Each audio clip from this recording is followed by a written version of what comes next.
Hi guys, that's No Moon here, and just following on from yesterday's video where we saw some gameplay of unlocking a 5-star Padme Amidala, I actually went on after the video and I was pretty disheartened by it. I'd had a super long day. I've got a really sore throat at the moment, and I thought 5-star was our academic limit. We wouldn't be getting any further than that. And after that, I went and watched a video. One popped up from a guy that I do absolutely love watching his Grand Arena streams. A guy called Mikaeus, who some of you may know from Urzatron's streams, where he's the mod slicer for the hall, and very knowledgeable about the game. And if you do want any of your mods sorted out, he does a great service, and hit him up on Discord and he'll sort you out with a quote and things like that, I'm sure. So I watched his video and I will leave a link in the description below. I thought that my General Grievous lead in that 5-star and even attempting the 6-star was going to do it or not do it.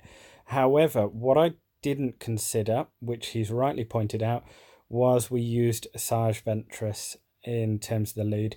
We jacked her offense up, and if you remember, on her rampage, which is unique as well, she will get 75% turn meter gain chance when an ally or an enemy is defeated, gains 35% turn meter, gains 15% offense, 15% crit chance, and 5% max health stacking until the end of the encounter. Asajj has 15 speed for each enemy with no buffs as well.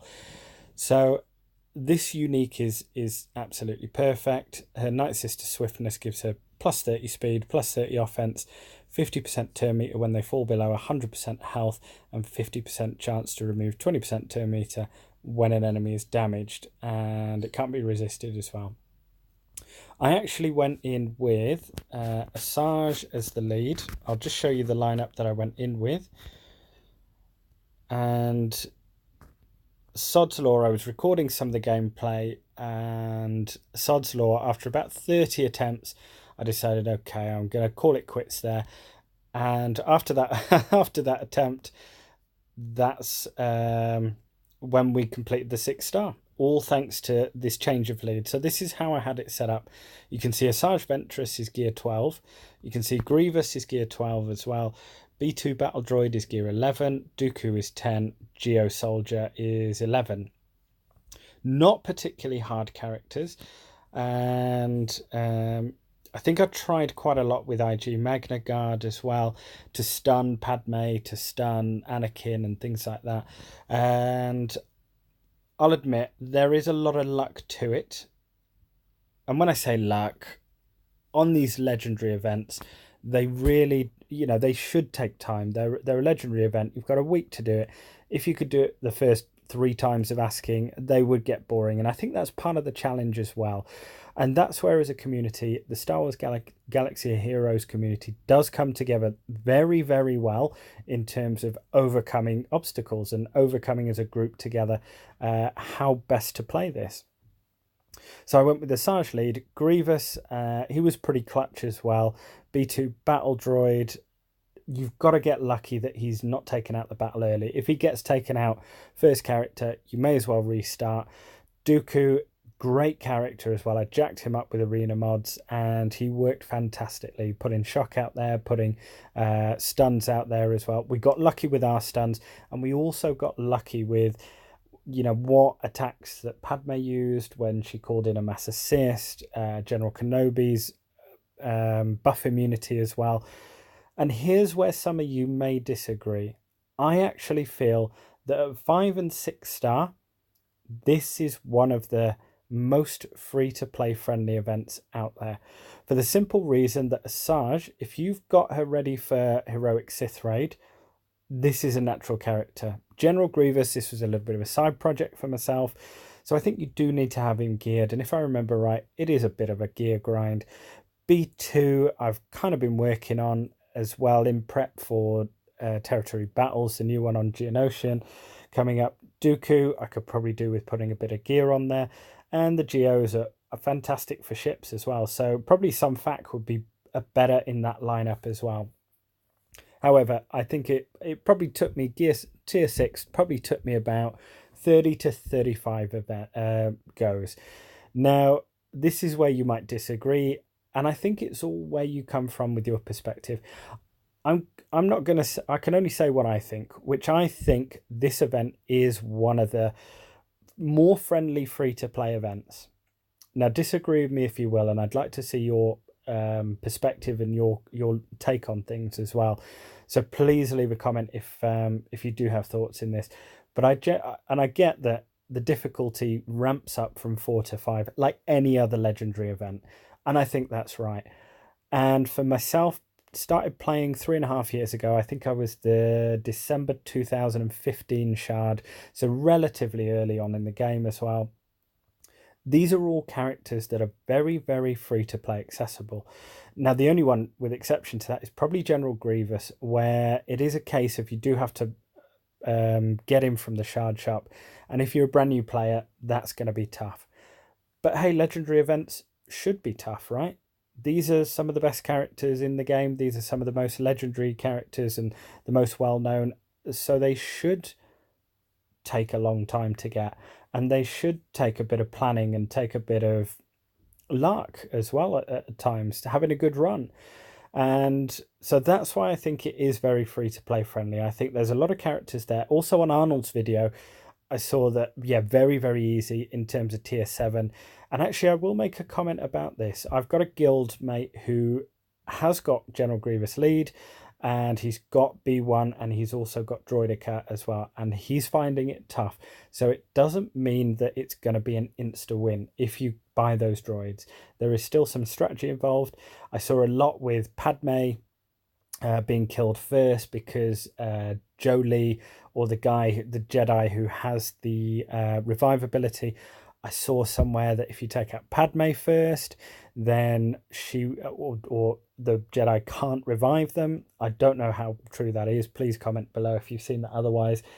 But with the Asajj lead, each and every time you kill General Kenobi or Jedi Knight Anakin, that will add to the stacking damage of Asajj as well, and that's the beauty of it. So that I thought was absolutely fantastic in terms of using the lead.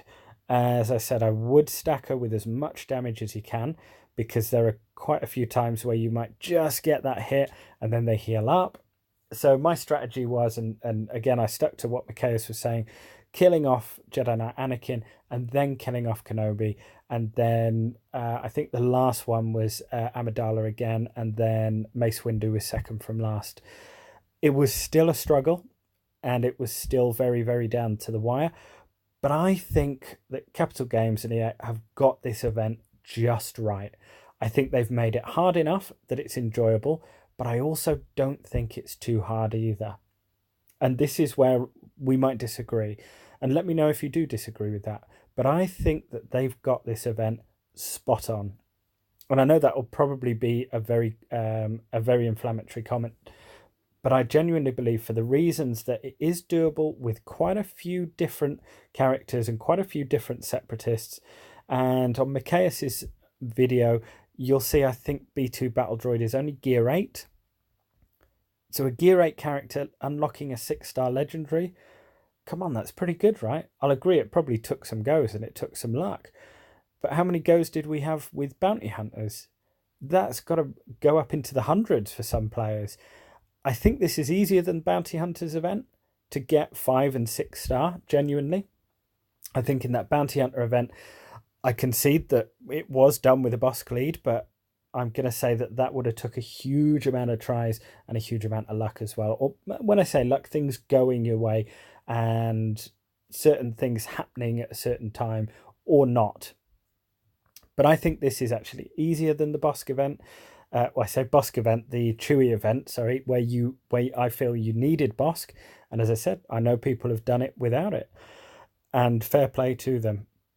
In terms of tier 7, now I've seen quite a few people unlock them, and it is a little bit harder. I've seen that General Grievous needs about 60,000 health to inflict the sort of damage that's needed. But again, you're going to need a good turn order, and you're going to need a little bit of RNG and a little bit of luck with that as well. So that's my thoughts on it. If you guys have got any thoughts on the events, first of all, good luck with unlocking it, at least at 5-star, because then you can use her PvP, and she actually looks a really good character.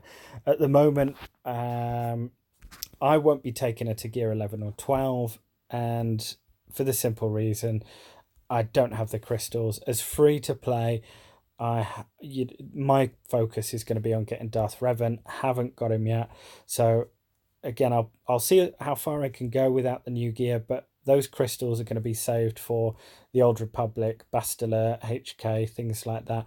And then when Revan comes, obviously you've got the Malak event coming shortly after. So that's going to be my focus, is gearing these guys rather than Padme straight away. But I think it's a fantastic character. I think that actually it is a really, really good event, and it's an enjoyable event.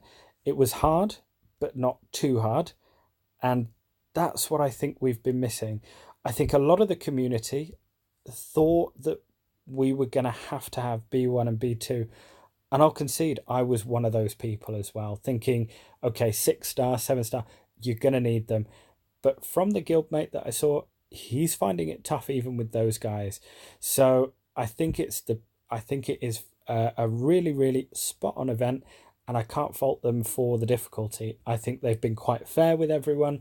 I don't think, obviously, Droids probably makes it a little bit easier, but I think also there's a lot of strategy there as well. And I think there's a little bit of, going in quite a few times as well, because you never know the next time. Like when I quit the video yesterday, I had probably about 30 goes, and then literally the one that after I stopped recording, literally that was the run where everything went right, and I got a few good rolls, and suddenly we've unlocked a 6-star.